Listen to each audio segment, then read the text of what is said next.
Last ಎಲೆಗಳ ತುದಿ ಕೆಳಗ್ ಬೀಳೋ ತರ ಮಾಡಿ, ಅದೇ ಗಿಡದ ಬುಡದಿಂದ ಆ ಕಡೆ ಒಂದಡಿ ಈ ಕಡೆ ಒಂದಡಿ ದೂರದಲ್ಲಿ ನೀರ್ ಕೊಡಕ್ ಸ್ಟಾರ್ಟ್ ಮಾಡಿರಿ ಡ್ರಿಪ್ ಮುಖಾಂತರ. ಮೈಕ್ರೋ ಟ್ಯೂಬ್ ಅದು ಬುಡಕ್ಕೆ ಹಾಕಿದ್ರ ಫಸ್ಟ್ ಸ್ಟಾರ್ಟಿಂಗ್ ಹಾಕಬಾರದ್ರಿ, ಅದೇ ಹೇಳ್ತಾ ಇದ್ದೀನಿ. ಬುಡಕ್ಕೆ ಇಷ್ಟೊತ್ತರೆಗೂ ನಮ್ ಇವ್ರು ಭೀಮರಾವ್ ಅವರು ಎಕ್ಸ್ಪ್ಲೈನ್ ಮಾಡಿದ್ರು, ನಾನೇ ಹೇಳ್ತಾ ಇದೀನಿ. ಯಾವಾಗಲೂ ಬೇರು ಅಂದ್ರೆ ನಿಮ್ಗೆ ಊಟನ ಬಾಯಿಗೆ ಕೊಡ್ಬೇಕು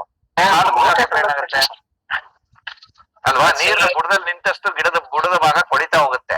ಓಕೆ, ಹಾಗಾಗಿ ನೀವು ಗಿಡಕ್ಕೆ ಅಂದ್ರೆ ಗಿಡ ಎಷ್ಟು ಬೆಳಿತಾ ಹೋಗುತ್ತೋ 1 ಅಡಿಯಿಂದ ಮೊದಲುಗೊಂಡು 2 ಅಡಿವರೆಗೂ ಗಿಡದಿಂದ ಬುಡದಿಂದ ದೂರಕ್ಕೆ ನೀರ್ ಕೊಡ್ತಾ ಹೋಗಿ. ಆಯ್ತಾ, ಎಲ್ಲ ಅಲ್ಲಿ ಸಮ ಮಾಡ್ಕೊಂಡ್ರಿ ಅದ. ಸಮ ಮಾಡಿ ನೀರ್ ಈಚೆ ಕೊಡ್ರಿ, ಗುಂಡಿ ಬೇಡ್ರಿ. ಆಯ್ತಾಯ್ತು ಆಯ್ತು, ಓಕೆ. Hello sir. ಹೇಳಿ ಸರ್. ಸರ್ ಅದು ಬೆನಿಯೋ ಹೊಡೆದ್ರೆ ಸರ್ ಕ್ರಿಪ್ಸಿಂದು ಅದು ಔಷಧ ಮೆತ್ತಗಾತ ಗಿಡ ಮುಂದೆ ಕ್ಯಾರ್ ಬರ್ಲಕ್ ಅನುಕೂಲ ಮಾಡ್ಕೊಟ್ಟಂಗ ರೈತರು ಹೇಳ್ತಾ ಇದಾರೆ. ಬೆನಿ ಈಗ ನೀವು ಯಾವ್ದೋ ಟ್ಯಾಬ್ಲೆಟ್ ತಗೊಂಡು ದೊಡ್ಡ ದೊಡ್ಡ ರೈತರು 10 ವರ್ಷ ಮಾಡ್ತಾ ಇದಾರೆ. ಅನ್ನುವುದು ಒಂದು ಕೀಟನಾಶಕ, ಒಂದು ಯಾವುದೋ ಒಂದು ಸಂಸ್ಥೆದು ಕೀಟನಾಶಕ ಅಲ್ವಾ? ಓಕೆ, ಅದರಲ್ಲಿ ಏನಿರುತ್ತೆ ಅಂದ್ರೆ ತ್ರಿಪ್ಸ್ ನ ನಿಯಂತ್ರಣ. ತ್ರಿಪ್ಸೇ ಅಲ್ಲ, ಯಾವುದೇ ಒಂದು ರಸ ಹೀರುವ ಕೀಟಗಳು ಅಂದ್ರೆ ತ್ರಿಪ್ಸ್ ಇರ್ಬೋದು, ಏಪಿಡ್ಸ್ ಇರ್ಬೋದು, ವೈಟ್ ಫ್ಲೈಸ್ ಇರಬಹುದು, ಇವುಗಳನ್ನ ನಿಯಂತ್ರಣ ಸಾಧಿಸುವಂತಹ ಒಂದು ಉತ್ಪನ್ನ ಅದು. ಓಕೆ, ಹೌದು ಸರ್, ಹೌದು ಸರ್. ಅದರಲ್ಲಿ ಇರುವಂತ ನೀವು ಬೆನಿವಿಯಾ ಕೊಟ್ಟಾಗ ಏನಾಗ್ಬೇಕು ಅಂದ್ರೆ ಎರಡು ರೀತಿ ಬೆನಿವಿಯಾ ಒಂದಾದ ನಂತರ ಒಂದು ನೀವು ಕೊಡ್ಬೇಕಾಗತ್ತೆ. ಬೂಸ್ಟರ್ ಡೋಸೇಜ್ ಅಂತ ಹೇಳ್ತೀವಿ. ಈ ಕೆಲವು ಔಷಧಿಗಳೇನಂದ್ರೆ ಒಂದೇ ಸರ್ತಿ ಕೊಟ್ಟಾಗ ಕಾರ್ಯಕ್ಷಮತೆ ಇರಲ್ಲ. ಒಂದು ಸರ್ತಿ 15 ದಿನಗಳ ನಂತರ ಇನ್ನೊಂದು ಸರ್ತಿ ಪುನರಾವರ್ತನೆ ಮಾಡ್ಬೇಕು. ಬೆನಿವಿಯಾ ಹೊಡೆದ್ರೆ ನಿಮಗೆ ಹೆಚ್ಚು ದಿನಗಳವರೆಗೂ ಸಯಾಂತನಲ್ಲಿ ಪ್ರೋಲ್ ಅಂತಾರೆ ಬೆನಿವಿಯಾಲಿ. ಓಕೆ, ಆ ಅಂಶ ಏನಿದೆ ಅದು ಹೆಚ್ಚು ದಿನಗಳವರೆಗೆ ನಿಮಗೆ ಕೀಟಗಳ ನಿಯಂತ್ರಣ ಸಾಧಿಸುತ್ತೆ. ಹಾಗಾಗಿ ಏನ್ ಮಾಡ್ಬೇಕಂದ್ರೆ ನೀವು ಹೂ ಮೊಗ್ಗು ಆಗುತ್ತಲ್ಲ, ಮೊಗ್ಗಾಡುವ ಹಂತದಲ್ಲಿ ಒಂದ್ಸರ್ತಿ ಹೊಡೆದ್ರೆ ಹೂ ಅರಳ ಹಂತದಲ್ಲಿ ಒಂದ್ಸರ್ತಿ ಹೊಡಿಬೇಕು. ಓಕೆ, ಕಂಟಿನ್ಯೂಸ್ ಆಗಿ 2 ಸರ್ತಿ ಹೊಡಿ. ಆಮೇಲೆ ಅದ್ರ ಜೊತೆ ಏನು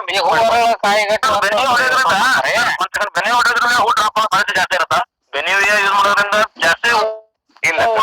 ಬೆನಿವಿಯಲ್ಲಿ ಏನಾಗಿರುತ್ತೆ ಅಂದ್ರೆ ನೋಡಿ, ಕೆಲವು ಸರ್ ಇಲ್ಲ ಸರ್, ಒಬ್ಬರು ಪ್ರಶ್ನೆ ಉತ್ತರ ಕೊಡ್ಬೇಕಾದ್ರೆ ಭೀಮಶಂಕರ್ ಹಿಂದಿಗಡೆ ಮಾತಾಡ.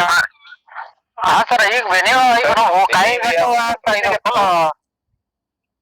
ಹಾ ಸರ್. ಸರ್ ಹೂವರ್ ನೋಡಿ, ಬೆನಿವಿಯಾನ ಯಾವಾಗ್ಲೂ ರೆಕಮೆಂಡೇಶನ್ ಯಾವಾಗ ಮಾಡ್ತಾರೆ ಅಂದ್ರೆ, ಯಾವಾಗ್ಲೂ ನಿಮ್ಗೆ ತ್ರಿಪ್ಸ್ ನ ಕಾಟ ಯಾವಾಗ ಸ್ಟಾರ್ಟ್ ಆಗುತ್ತೆ ಅಂದ್ರೆ ಮಗ್ಗು ಮೂಡುತ್ತಲ್ಲ, ಅಂದ್ರೆ ನಿಮ್ಗೆ ಅವರೇ ಕಾಳ ಗಾತ್ರದ ಮಗ್ಗು ಮೂಡುವ ಹಂತದಿಂದ ಕಾಯಿ ಕಟ್ಟುವ ಹಂತದವರೆಗೂ, ಅಂದ್ರೆ ಕಾಯಿ ಗೋಲಿ ಗಾತ್ರ ಆಗೋವರೆಗೂ ಜಾಸ್ತಿ ಇರುತ್ತೆ. ಸೊ ಹಾಗಾಗಿ ಬೆನಿವಿಯಾನ ಯಾವ ಹಂತದಲ್ಲಿ ರೆಕಮೆಂಡ್ ಮಾಡಿ ಮಕ್ಕಳು ಆ ಹಂತದಲ್ಲಿ ಒಂದ್ಸರ್ತಿ, ನಂತರ ಹೂ ಅರಳುವ ಹಂತದಲ್ಲಿ ಒಂದ್ಸರ್ತಿ ಹೊಡೆದ್ರೆ, ಆ ಹೂ ಅರಳುವ ಹಂತದಿಂದ ಹೊಡೆದ್ರೆ ಇನ್ನು 15 ದಿನವರೆಗೂ ಅಂದ್ರೆ ಕಾಯಿ ಕಟ್ಟುವ ಹಂತದವರೆಗೂ ಟ್ರಿಪ್ಸ್ ನ ನಿಯಂತ್ರಣ ನಮ್ಮ ನೆಪದಲ್ಲಿ ಹೊಡಿತಾರೆ. ನೀವು ಬೆನಿವಿಯಾ ಜೊತೆಗೆ ಬೇವಿನ ಎಣ್ಣೆ ಆಧಾರಿತ ಉತ್ಪನ್ನಗಳು ಯಾವ್ದಾದ್ರು ಬೆರೆಸಿ ಸಿಂಪಡಣೆ ಮಾಡ್ರಿ. ಆಮೇಲೆ ಬೆನಿವಿಯಾನ ಕಂಟಿನ್ಯೂಸ್ ಆಗಿ 2 ಸರ್ತಿ ಹೊಡಿಬೇಕಾಗತ್ತೆ. ಅಂದ್ರೆ ಈಗ ಹೊಡೆದ್ರೆ ಬೆನಿಯೋ ಇದು ಬೇವಿನ ಎಣ್ಣೆ ಹಾಕಿ 10,000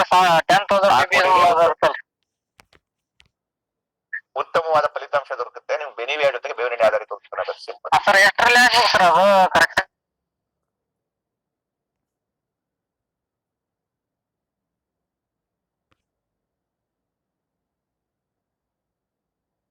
ಎಣ್ಣೆ ಆಧಾರಿತ ಉತ್ಪನ್ನ ಅದರಲ್ಲಿ ನೋಡಿ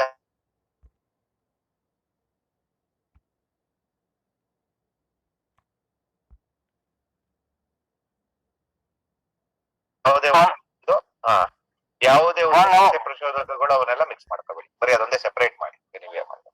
ಓಕೆ ಓಕೆ ಸರ್. ಇನ್ನೊಂದು ಕ್ವಶನ್ ಸರ್, ಅವು ದನಗಳ್ರಿ ಉಚ್ಚಿ ಬರ್ತಾವ್ರಿ, ಅವು ಗೋಮೂತ್ರ ರೀ, ಅವು ಈಗ ಫ್ಲವರಿಂಗ್ ಸ್ಟೇಜ್ ನಾಗ ಈಗೆಲ್ಲ ಡ್ರಿಪ್ ಅಲ್ಲಿ ಬಿಡ್ಬೋದು ಸರ್? ಅವಕ್ಕೇನು ನೋಡಿ, ನೋಡಿ ಮಣ್ಣಿಗೆ ನೀವು ಕೊಟ್ಟಾಗ, ಯಾವುದೇ ಒಂದು ಕೊಟ್ಟಾಗ ಏನಾಗುತ್ತೆ ಅಂದ್ರೆ ನೀರಿನಲ್ಲಿ ಸಮ ಪ್ರಮಾಣದಲ್ಲಿ ಬರೀ ಅಂದ್ರೆ ಕಾನ್ಸಂಟ್ರೇಟೆಡ್ ಕೊಡಬಾರ್ದು. ನೀವೊಂದು 4 ಲೀಟರ್ನ ಒಂದು 15 ಲೀಟರ್ ನೀರ್ ಜೊತೆ ಬೆರೆಸಿ ಕೊಟ್ರೆ ಏನಾಗಲ್ಲ. 1:10 ಪ್ರಮಾಣದಲ್ಲಿ ಗಂಜಲವನ್ನ ಮಣ್ಣಿಗೆ ಕೊಟ್ಟಾಗ ನಿಮಗೆ ಏನು ಹೂವು ಉದುರಲ್ಲ. ಓಕೆ, ಗಂಜಲ 1 ಎಕರೆ 200 ಲೀಟರ್ ನೀರೊಳಗ್ರಿ 10 ಲೀಟರ್ ಗೋಮೂತ್ರ ಹಾಕಿ ಡ್ರಿಪ್ ಮುಖಾಂತರ ಕೊಡ್ಬೋದ ಸರ್? ಕೊಡ್ಬೋದ್ರಿ, ಕೊಡ್ರಿ, ಏನಾಗಲ್ಲ. ಮತ್ತ ಅದರಿಂದ ಅದೇ ನೈಟ್ರೋಜನ್ ಜಾಸ್ತಿಯಾಗಿ ಕ್ಯಾರ ಇದು ಮತ್ತೇನು ನೈಟ್ರೋಜನ್ ಗಿಡಗಳಿಗೆ ತಗೊಳ್ಳೋ ಅಷ್ಟು ಬರೋದಿದ್ರೆ ನೈಟ್ರೋಜನ್ ಭೂಮಿಲಿ ಅಂದ್ರೆ ಎಲ್ಲಾ ಗಂಜಲ ಕೊಟ್ಟು ಬೇಕಾದಷ್ಟು ನೈಟ್ರೋಜನ್ ಕೊಟ್ಬಿಡ್ತಾ ಇದ್ರು. ಅದೇ ಅದಕ್ಕೆ ಆಯ್ತ್ರಿ? ಸರ ಬರೇ ಇದು Organic black ಸಾವಯವ ಸಾರಜನಕಗಳು ನೀವು ಒಂದು 10 ಲೀಟರ್ ಗಂಜಲ 200 ಲೀಟರ್ ಕೊಡಂಗಿದ್ರೆ ಬೇಕಾದಷ್ಟು ಗಿಡಗಳಿಗೆ ಸಾರಜನಕ ಸಿಗಂಗಿದ್ರೆ ಗೊಬ್ಬರ ಯಾರು ಖರೀದಿನೇ ಮಾಡ್ತಾ ಇರ್ಲಿ. ಹೌದು ಸರ್. ಆಯ್ತ್ರಿ? ಆಯ್ತಾಯ್ತು ಸರ್. ಈಗ ಅದೇ ಓಕೆ ಸಾವಯವ ರೂಪದ ಸಾರಜನಕ ಗಿಡಗಳಿಗೆ ಏನ್ ತೊಂದರೆ ಮಾಡಲ್ಲ ರೀ. ಹಾ ಸರ್. ಈ ಕ್ಯಾರಿದ್ ಗಿಡಗಳಿಗೆ ಕೊಡ್ಬೋದು ಸರ್ ಅದು? ಏನು ಆಗಲ್ಲ ಕೊಡ್ರಿ. ಹಾ ಸರ್. ಇನ್ನೊಂದ್ರಿ ಅದು ಬೆನಿಯೋ ತಗೋರಿ 2 ಕೈ ತಗೋಕೊ ಇಲ್ಲಿಕಂತ ತಗೋಬಾರ್ದನ್ರಿ ಸರ್? ಹೆಂಗ್ರಿ? ಹೌದು, 2 ತಗೊಂಡ್ರೆ ನಿಮ್ಗೆ ಒಳ್ಳೆ ಫಲಿತಾಂಶ ದೊರಕುತ್ತೆ. ನಾನು ಕಂಪನಿ ಉತ್ಪನ್ನದ ಪ್ರಾಯೋಜಕನೂ ಅಲ್ಲ, ಕಂಪನಿನ ವ್ಯಾಪಾರ ಮಾಡೋನು ಅಲ್ಲ. ಬಟ್ ಜನರಲ್ ಆಗಿ ಬೆನಿವಿಯಾ ಹೊಡೆದಾಗ ಎರಡು ಅಂದ್ರೆ ಇನ್ನು ಒಂದರಿಂದ ಒಂದು ಹೊಡೆದಾಗ ಉತ್ತಮವಾದ ಫಲಿತಾಂಶ ದೊರಕುತ್ತೆ. ಅಂದ್ರೆ ಅವ್ರು ಕಂಪನಿ ಉತ್ಪನ್ನವನ್ನ ಮಾರುಕಟ್ಟೆ ಮಾಡೋರು ಏನ್ ಹೇಳ್ತಾರೆ ಅಂದ್ರೆ 15 ದಿನಗಳ ನಂತರದಲ್ಲಿ 2 ಬಾರಿ ಬೆನಿವಿಯಾ ಮಾಡಿದಾಗ ಸರಿಸುಮಾರು 3 ರಿಂದ 4 ವಾರದ ಒಳಗೆ ನಿಮಗೆ ರಸ ಹೀರುವ ಕೀಟಗಳ ನಿಯಂತ್ರಣವನ್ನ ಇಡ್ಲಿಕ್ಕೆ ಅನುಕೂಲ ಮಾಡುತ್ತೆ ಅಂತ ಕಂಪನಿಯವರು ಹೇಳಿರ್ತಾರೆ. ಅದನ್ನ ನಿಮ್ಗೆ ಹೇಳ್ತಾ ಇದ್ದೀನಿ. ಬರೋಬರಿ. Okay sir. ಓಕೆ. ನೀವು ಬೆನಿವಿಯಾ ಹೊರತುಪಡಿಸಿ ಸಾಕಷ್ಟು ಕೀಟನಾಶಕಗಳನ್ನು ಕೂಡ ಬಳಸಬಹುದು. ಓಕೆ, ಬಳಸಬಹುದು, ಅಸಿಟಮಿಪ್ರೈಡ್ ಬಳಸಬಹುದು, ಪಿಪ್ರನಿಲ್ ಬಳಸಬಹುದು, ಡೈಮಿಥೋಯೇಟ್ ಬಳಸಬಹುದು. ಓಕೆ, ಕಾಂಬಿನೇಷನ್ಸ್ ಬಳಸಬಹುದು, ಮಾನೋಕ್ರೋಟೋಫಾಸ್ ಅಸಿಫೈಡ್ ಬಳಸಬಹುದು, ಮಾರ್ಷಲ್ ಅಸಿಫೈಡ್ ಬಳಸಬಹುದು, ಮಾನೋಕ್ರೋಟೋಫಾಸ್ ಅಸಿಟಮಿಪ್ರೈಡ್ ಬಳಸಬಹುದು. ಈ ರೀತಿ ಹಲವಾರು ಬಳಸಬಹುದು. ಒಳ್ಳೆ ರೀತಿ ರಿಸಲ್ಟ್ ಬೇಕಂದ್ರೆ ಸರ್ ನಾವು ಯಾವಾಗಂತ ಅದೇ ನಾವು ಸರ್. ಎಲ್ಲನೂ ಒಳ್ಳೇದೇ. ನೀವು ಯಾವ ಅಂಶದಲ್ಲಿ ನೋಡ್ರಿ, ಯಾವಾಗಲೂ ಒಳ್ಳೇದು ಕೆಟ್ಟದಂತ ಇರಲ್ಲ. ನಿಮ್ದು ಕೀಟದ ಹಾವಳಿ ಎಷ್ಟಿದೆ ಆ ಹಂತಕ್ಕೆ ಅನುಗುಣವಾಗಿ ಕಮ್ಮಿ ಇದ್ದಾಗಲೇ ನಿಯಂತ್ರಣ ಸಾಧಿಸ್ತಾ ಹೋದ್ರೆ ಬೆನಿವಿಯಾ ಹೊಡೆಯೋದು ಬೇಕಾಗುತ್ತೆ. ಹೌದು. ಡೆಲಿಗೇಟ್ ಅಂತ ಬರ್ತದೆ ಸರ್, ಅದನ್ನು ಹೊಡಿಬಹುದು ಸರ್. ಎಲ್ಲ ಹೊಡಿಬಹುದು, ಅವಶ್ಯಕತೆ ಇದೆಯಾ ನೋಡಿ. ಓಕೆ, ಸಣ್ಣ ಜ್ವರ ಬಂದಾಗ ದೊಡ್ಡ ಟ್ಯಾಬ್ಲೆಟ್ ತಗೋಬೇಡ್ರಿ. ಸಣ್ಣ ಟ್ಯಾಬ್ಲೆಟ್ ಮಾಡ್ಕೊಳ್ಳಿ, ಆರಾಮಾಗಿ ಸಾಕು. Okay okay okay. ನಿಮಗೆ ಕಾಯಿಲೆ ಯಾವ ಪ್ರಮಾಣದಲ್ಲಿ ಇದೆ ನೋಡ್ಕೊಂಡು ಅದಕ್ಕೆ ತಕ್ಕಂತೆ ಟ್ಯಾಬ್ಲೆಟ್ ತಗೋಬೇಕು. 5 mg, 6 mg, 10 mg, 50 mg. Trips ಆಮೇಲೆ ಜಾಸ್ತಿ ಇಲ್ಲ ಸರ್. ಇವಾಗ ಜಸ್ಟ್ ಇದು ಟಾಟಾ ಮೀಡ ಮತ್ತೆ ಸಾಪು ಮಿಕ್ಸ್ ಮಾಡಿ ಹೊಡೆದಿದ್ದೇವೆ ಅದೊಂದು ಕೈ ಸ್ಟಾರ್ಟ್ ಆಗತ್ ಬಿಡ್ರಿ. ಮಳೆ ಚೆನ್ನಾಗಿ ಮಳೆ ಬಂದ್ರೆ ಅದೇ ನಿಯಂತ್ರಣಕ್ಕೆ ಬರುತ್ತೆ, ತೊಂದರೆ ಆಗಲ್ಲ. Okay okay okay okay okay. Almost 4:30ಗೆ ಮುಗಿಸ್ಬೇಕಾಗಿತ್ತಂತ ಕಾರ್ಯಕ್ರಮ 5 ಗಂಟೆ ತನಕ ಮುಂದೂಡಿದ್ದೇವೆ. ಯಾಕಂದ್ರೆ ರೈತರುಗಳು ಕೇಳುವಂತ ಪ್ರಶ್ನೆಗಳು ಜಾಸ್ತಿ ಇದಾವೆ ಆದ್ರಿಂದ. ಸೊ ಆಲ್ಮೋಸ್ಟ್ ಎಲ್ಲ ರೈತರುಗಳು ನಿಮ್ಮ ಪ್ರಶ್ನೆಗಳನ್ನ ಕೇಳಿದೆಯಾ ಅನ್ಕೊಳ್ತೀನಿ. ಯಾಕಂದ್ರೆ ನೀವು ಗ್ರೂಪ್ ಅಲ್ಲಿ ಕೂಡ ಇದ್ದೀರಾ. ಸೊ ಇಲ್ಲಿ ಇಷ್ಟೊಂದು ಪ್ರಶ್ನೆಗಳನ್ನ ಕೇಳುವಂತ ರೈತರು ಗ್ರೂಪ್ ಅಲ್ಲಿ ಏನಕ್ಕೆ ಯಾವುದೇ ತರದ ಪ್ರಶ್ನೆನ ಕೇಳಲ್ಲ ಅನ್ನೋದು ಕೂಡ ನಿಮಗೆ ಒಂದು ಪ್ರಶ್ನೆ ಆಗುತ್ತೆ. ಸೊ ನೀವು ಗ್ರೂಪ್ ಅಲ್ಲಿ ಇದೆಯಾ, ವಾಯ್ಸ್ ರೆಕಾರ್ಡ್ ಯಾವ ತರ ಮಾಡ್ಬೇಕು ಅಂತ ಗೊತ್ತಿಲ್ಲ ಅಂದ್ರೆ ನಾವ್ ಅದನ್ನು ಕಳಿಸ್ಕೊಡ್ತೀವಿ ಯಾವ ತರ ಮಾಡ್ಬೇಕು ಅಂತ. ನೀವು ಒಂದು ವಾಯ್ಸ್ ರೆಕಾರ್ಡ್ ಮಾಡಿ ನಿಮ್ ಬೆಳೆ ಫೋಟೋಗಳನ್ನ ಕಳಿಸ್ಕೊಡಿ. ಸೊ ಅಲ್ಲಿ ಕೂಡ ನಮ್ಮ ಡಾಕ್ಟರ್ ಹರೀಶ್ ಸರ್ ಇದ್ದಾರೆ. ಅವರ ಮಾರ್ಗದರ್ಶನ ಅಡಿಯಲ್ಲಿನೇ ನಾವು ಕೂಡ ಮಾಹಿತಿ ಕೊಡೋದು. ನಿಮ್ಮ ಏನೇ ಒಂದು ಪ್ರಶ್ನೆಗಳು ಇನ್ನೂ ಇದಾವೆ ಅಂತ ಅಂದ್ರೆ ಗ್ರೂಪ್ ಅಲ್ಲಿ ತಿಳಿಸ್ಕೊಡಿ, ನಾವು ಖಂಡಿತ ಆನ್ಸರ್ ಮಾಡ್ತೀವಿ. ಸೊ ಆಲ್ಮೋಸ್ಟ್ ಎಲ್ಲ ರೈತರುಗಳದ್ದು ಪ್ರಶ್ನೆಗಳು ಮುಗಿದಾವೆ ಅಂತ ಅನ್ಕೊಳ್ತೀವಿ. ನಮ್ದೊಂದು ಲಾಸ್ಟ್ ಪ್ರಶ್ನೆ ಐತ್ರಿ ಮೇಡಮ್. ಹಾ ಹೇಳಿ ಸರ್. ಸರ್ ನಮಸ್ಕಾರ ಹರೀಶ್ ಸರ್. ನಮಸ್ತೆ ಸರ್. ಸರ್ ದ್ವಿದಳ ಧಾನ್ಯ ಅಂದ್ರೆ ಶೇಂಗಾ ಹಾಕ್ಬೋದ್ರಿ ಸರ್? ಶೇಂಗಾನು ಹಾಕ್ಬೋದು. ಅದು ಎಣ್ಣೆ ನೋಡಿ, ದ್ವಿದಳ ಧಾನ್ಯಗಳಂದ್ರೆ ಈಗ ಅದು ದ್ವಿದಳ ಧಾನ್ಯ ಆದ್ರೂ ಕೂಡ ಅದನ್ನ ನಾವು ಆಯಿಲ್ ಕ್ರಾಪ್ ಅಂತ ಕನ್ಸಿಡರ್, ಅಂದ್ರೆ ಎಣ್ಣೆ ಬೆಳೆ ಅಂತ ಕನ್ಸಿಡರ್ ಮಾಡ್ತೀವಿ ಸರ್. ಆದಷ್ಟು ನೀವು ಎಣ್ಣೆ ಬೆಳೆಗಳನ್ನ ಅವಾಯ್ಡ್ ಮಾಡಿ. ದ್ವಿದಳ ಧಾನ್ಯಗಳಂದ್ರೆ ಅಲಸಂಡೆ, ಹೆಸರು, ಉದ್ದು ಇಂಥವಕ್ಕೆ ಹೋಗಿ. ಓಕೆ, ಕಡಲೆಕಾಯಿನೂ ಹಾಕ್ಬೋದು ಸರ್, ತೊಂದರೆ ಇಲ್ಲ. ಓಕೆ ಸರ್ ಬೇರಿನಲ್ಲಿ ನೈಟ್ರೋಜನ್ ಸಾಕಷ್ಟು ಇರ್ತದ್ರಿ ಇದ್ರ ಬೇರಿನಲ್ಲಿ. ಖಾಲಿ ಶೇಂಗಾನೇ ಅಲ್ಲ ಸರ್, ಅಲಸಂಡೆಯಲ್ಲೂ ಬರುತ್ತೆ. ಯಾವುದೇ ಒಂದು ದ್ವಿದಳ ಧಾನ್ಯಗಳು ಅಂದ್ರೆ ಯಾವುದೊಂದನ್ನು 2 ಸೀಳ್ ಮಾಡ್ತೀವಲ್ಲ. ಈಗ ಮಡಕೆ ಕಾಳಿರ್ಬೋದು, ಓಕೆ, ಹೆಸರು ಕಾಳಿರ್ಬೋದು, ಉದ್ದಿನ ಕಾಳಿರ್ಬೋದು, ಓಕೆ, ಕಡಲೆ ಕಾಳಿರ್ಬೋದು. ಎಲ್ಲಾ ದ್ವಿದಳ ಧಾನ್ಯಗಳಲ್ಲೂ ನಿಮಗೆ ರೈಸೋಬಿಯಂ ಅನ್ನುವ ಒಂದು ಸೂಕ್ಷ್ಮಾಣುಜೀವಿ ಇರುತ್ತೆ ಸರ್.